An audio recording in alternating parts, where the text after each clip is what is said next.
Everybody ready? Good afternoon. I'm joined here today by Chief Kelly Warner of the Harrisonburg, Virginia Police Department, and you all know Major Ed O'Carroll, who's the Bureau Chief of our Major Crimes Bureau. We're here today to talk about a serial killer, and that is a phrase that I've used sparingly in my 3 decades in this profession. I've been in a leadership role for the last decade or so at several departments in the National Capital Region and the DMV, and I can count on one hand with a couple fingers left over the number of times where law enforcement has had to grapple with the impact of a serial killer. We have a serial killer. The good thing is he's in custody. The challenge that remains is identifying other victims, and we're going to talk about that at great length. Our serial killer is called the shopping cart killer. He's called the shopping cart killer because he meets his victims, and so far we have 4. 2 are positively identified, 1 is tentatively identified, and 1 is unknown. He meets his victims on dating sites. He meets his victims then at motels, and we'll talk about a motel that he met 2 of his victims at here in Fairfax County.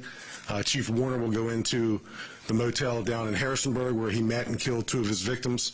After he inflicts trauma to his victims and kills them, he transports their bodies to their final resting place, literally in a shopping cart. And there's video to that effect. So our shopping cart killer, we know, has traveled from the DMV all the way down to Harrisonburg.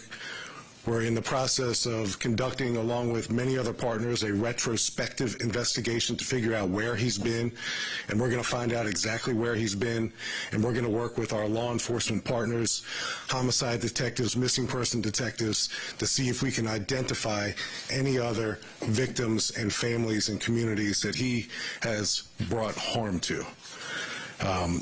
The 2 victims in Harrisonburg, females, one's 54, one's 34. The known suspected victim here in Fairfax is 29 years old.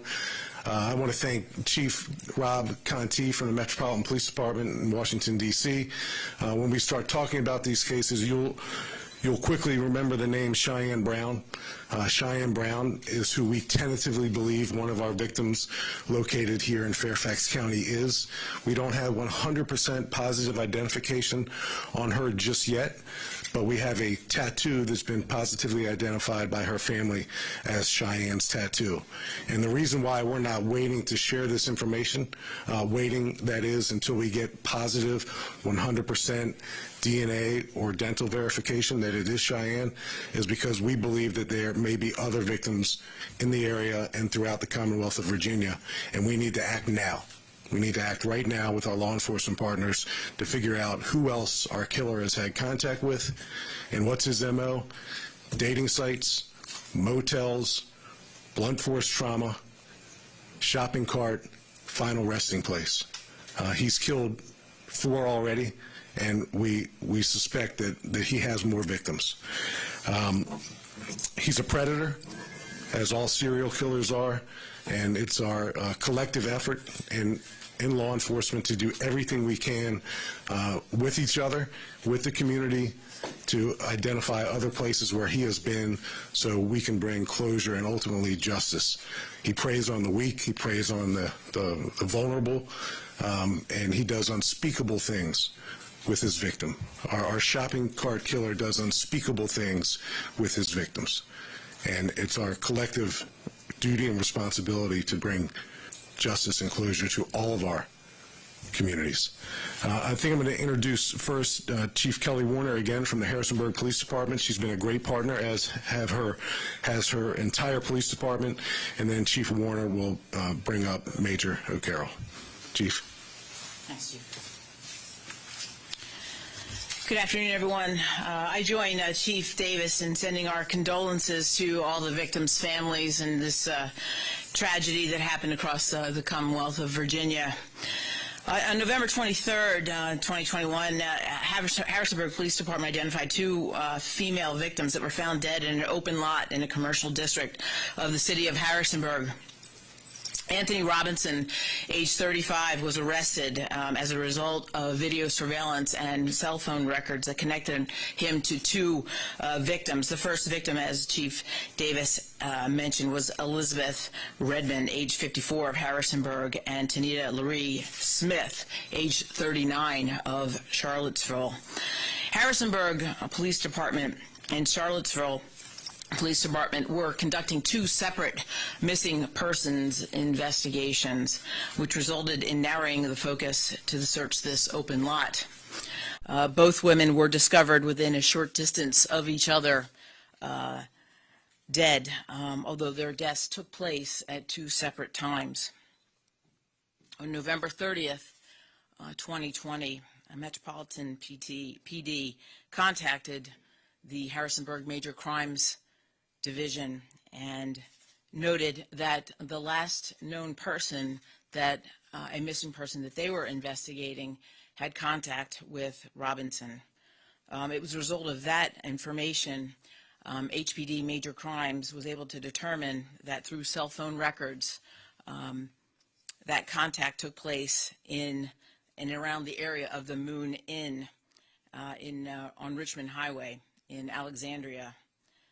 Then we received contact from Fairfax Police Department, and Major O'Carroll's team contacted us. And so then we began this coordinated effort to track down more victims, unfortunately, that were at the hands of this shopping cart killer, Mr. Robinson. So now I'd like to introduce Major O'Connor. Thank you, Chief. I appreciate that. Good afternoon, everyone. As introduced, I'm Major Ed O'Carroll. I have the pleasure of heading the Fairfax County Police Department's Major Crimes, Cyber, and Forensics Bureau. 10 days ago, on December 7th, detectives from the Fairfax County, Virginia Police Department received a call for assistance from the Metropolitan Washington, D.C. Police Department for help in locating a missing female. My team immediately pulled resources together to aid in the search. Detectives were informed that Ms. Cheyenne Brown, 29, of Washington, D.C., took the Metro from Washington, D.C. to the Huntington Metro stop on September 30th and never returned. Digital data showed that Ms. Brown was in the 6100 block of Richmond Highway, possibly at the Moon Inn on the night of her disappearance. Homicide detectives, with assistance of a cadaver dog from the George Mason University Police Department, responded to the Moon Inn in that immediate area and conducted a search. Unfortunately, we were unable to locate Ms. Brown or any evidence relevant to her whereabouts.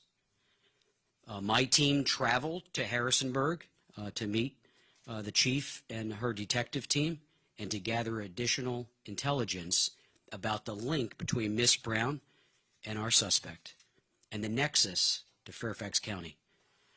Detectives from my homicide squad coordinated with the Metro Transit Police Department and actually located video surveillance of Ms. Brown at the Huntington Metro stop on September 30th.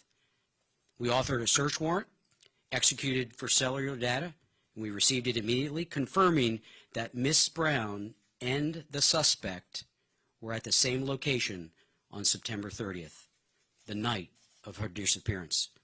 Video surveillance confirms that the victim and the suspect were together in Washington, D.C. at the same Metro stop on that fateful night. This past Wednesday morning, new information was provided that took my detectives back to the area of the Moon Inn to expand their original search. Wednesday afternoon, just 2 days ago on December 15th, homicide detectives found what had caught their eye, which is in the wooded area just off Route 1 of an item that required a little bit more of investigative research. Remembering that the victims in the Harrisonburg murders were transported by using a shopping cart, detectives observed a shopping cart in the wooded area not far from the Moon Inn. Besides the shopping cart was a lone container. When detectives looked inside the lone container, their worst fears were confirmed. They observed what appeared to be human remains. We contacted the Office of the Medical Examiner. They responded, along with an anthropologist from the George Mason University, Dr. Falsetti. And thank you to the doctor and the team. The initial analysis done on the scene confirmed what we thought. Likely human remains were inside. Through a coordinated effort between the Fairfax County Police Department, Harrisonburg, the Metropolitan Police Department, detectives tentatively believe the remains discovered in the container are that of Miss Brown. As the Chief Davis mentioned, the tentative identification is based upon a very distinct tattoo that Miss Brown had on her body. We are working with the Department of Forensic Science and further DNA testing to positively and scientifically confirm her identity. Sadly, these remains were not alone in the container. The remains of another unknown identified individual were discovered. Detectives have been working nonstop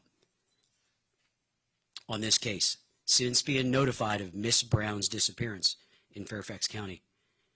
We have determined that the suspect in custody in Harrisonburg was communicating with Miss Brown, utilizing a dating website. Detectives are hoping that further examination of these records that we have and more that are coming will provide additional information on who the second victim is. We have a lot of work to do. While the investigation, the multi-jurisdictional investigation, is still young, and we are in the early stages, detectives believe that the deaths were at the hand of the serial killer.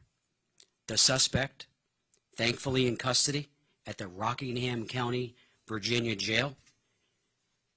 And again, we believe him to be involved in the death of these two additional innocent victims. Special thanks to the detective team, the lead detective, Detective Young, her squad, to our crime scene unit, all our staff, sworn and professional, and to our victim services. Thank you. It's a team effort. There may be other victims in this case, and we are asking for anyone with additional information to come forward. Call the Fairfax County Police Department Major Crimes Bureau at 703-246-7800. Tips can also be submitted anonymously through our Crime Solvers program, and that phone number is 1-866-411-TIPS. That's 1-866-411-TIPS. Again, anonymous tipsters can make that call, and there is a reward program for information that leads to charges. So my remarks in closing is not to the suspect, and it's not to my team. It's to the impacted families. I'm sorry. My deepest condolences. This police department, the Harrisonburg Police Department, all the agencies mentioned are absolutely committed. Justice will prevail, and the offender will be held accountable for what he did, and we haven't ruled out they, I'll use the plural term, maybe what they did, and how he or they did it. Thank you.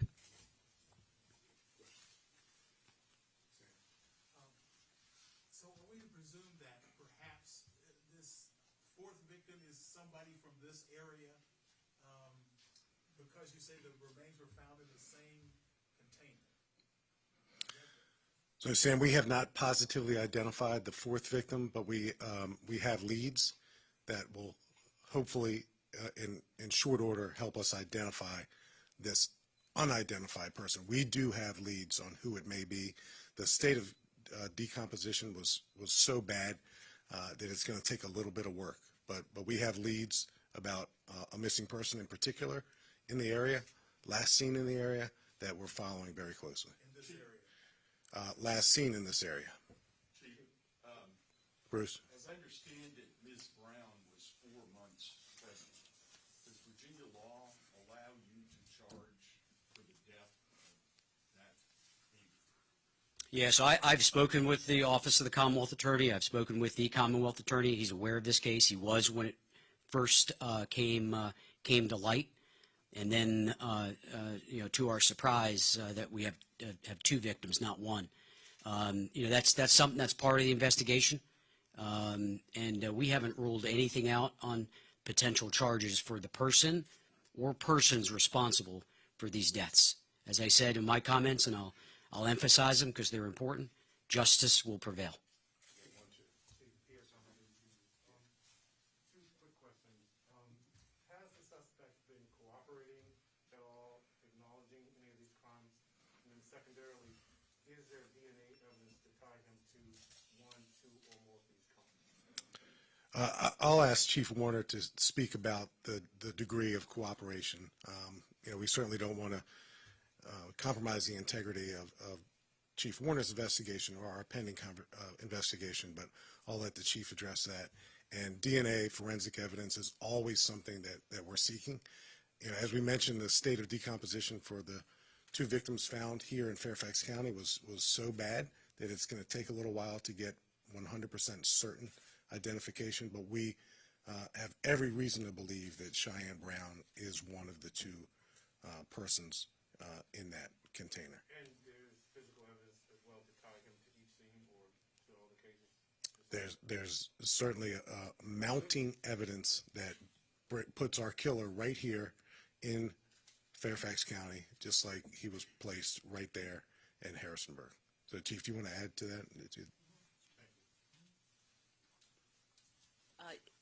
Regarding Pierre, yes, to the physical evidence, we're collecting physical evidence, of course, to echo Chief Davis.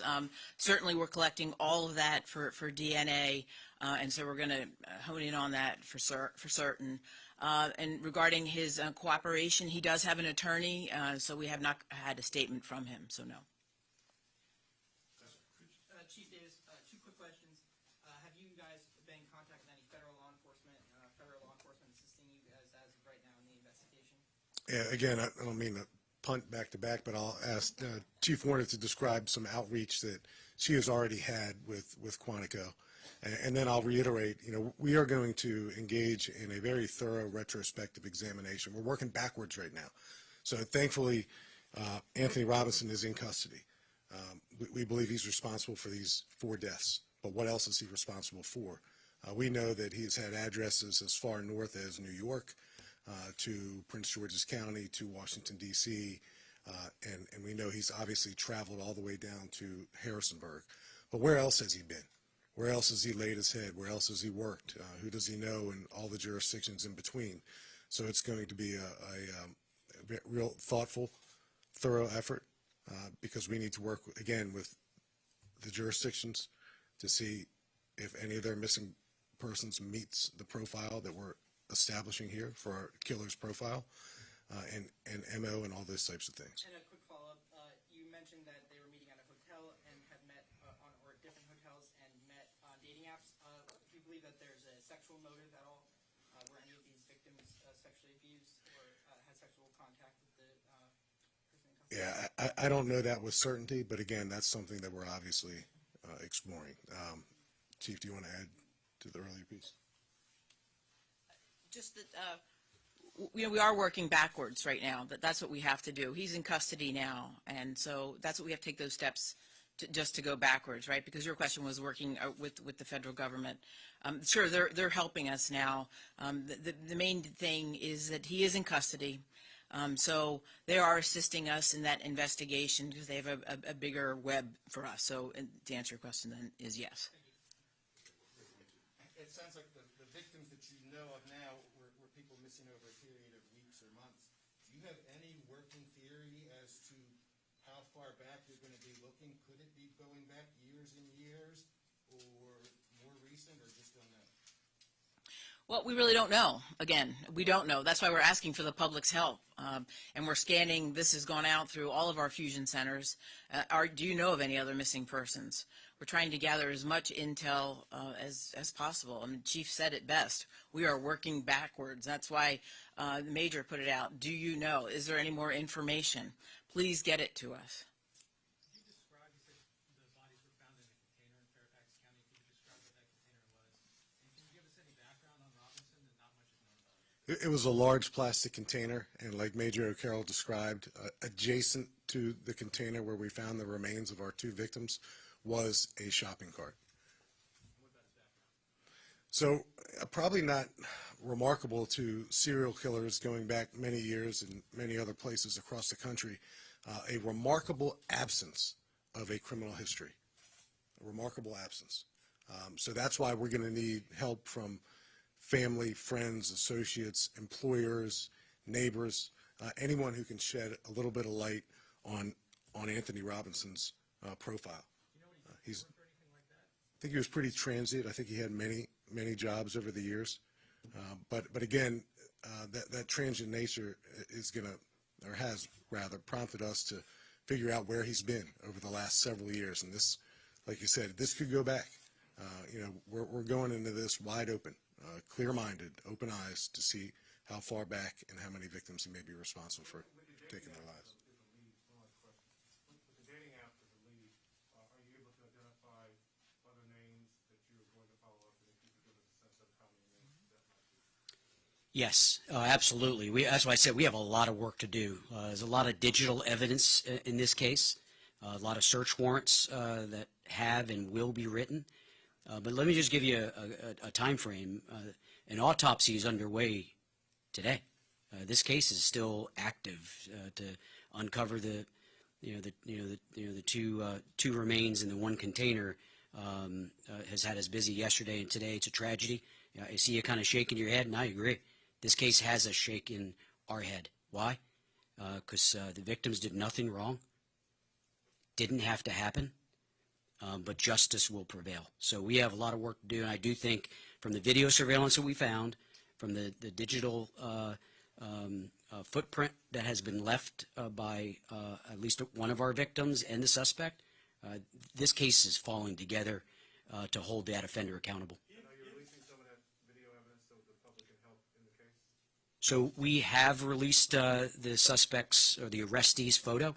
And as the chief said, when we did look at his criminal history, when we started doing our workup, it was absent. Actually, the only thing that showed was the 4 charges in Harrisonburg, the 2 murders and the felony disposal of human remains. So we will locate every step that Mr. Robinson took because he interacted with people. We know he's killed some of them. There might have been some that escaped or ran across him and have information. So we are working backwards.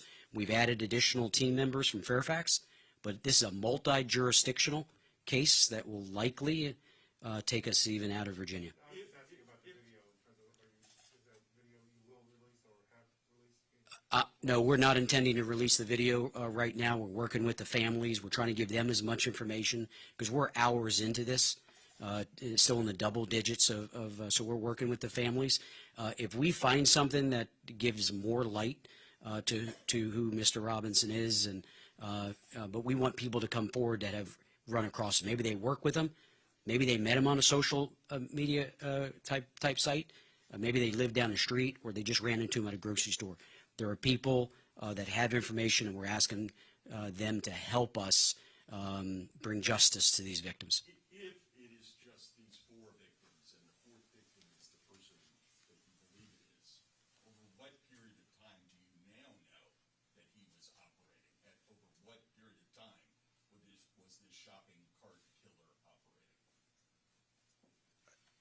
Bruce, we're only going back a couple, 2 or 3 months. That's it. And that's what worries us. He didn't suddenly turn into who he is 3 months ago. So that's why we're painstakingly going through his whereabouts, his relationships, his employment history, to figure out if, in fact, there are other victims. And like Major O'Carroll said, he may have had interactions with women that he's met on these dating sites who have, for whatever reason, know something about him. It didn't go that far, obviously, with them, but no doubt in my mind that these are not the only 4 women, at least 3, maybe 4, that he's made contact with through his dating sites. There are others, and we need to do our best to identify them. Yes, sir. Has Fairfax County filed any charges yet? Not yet. We have not, but charges are forthcoming. Guys, we'll do 2 more questions.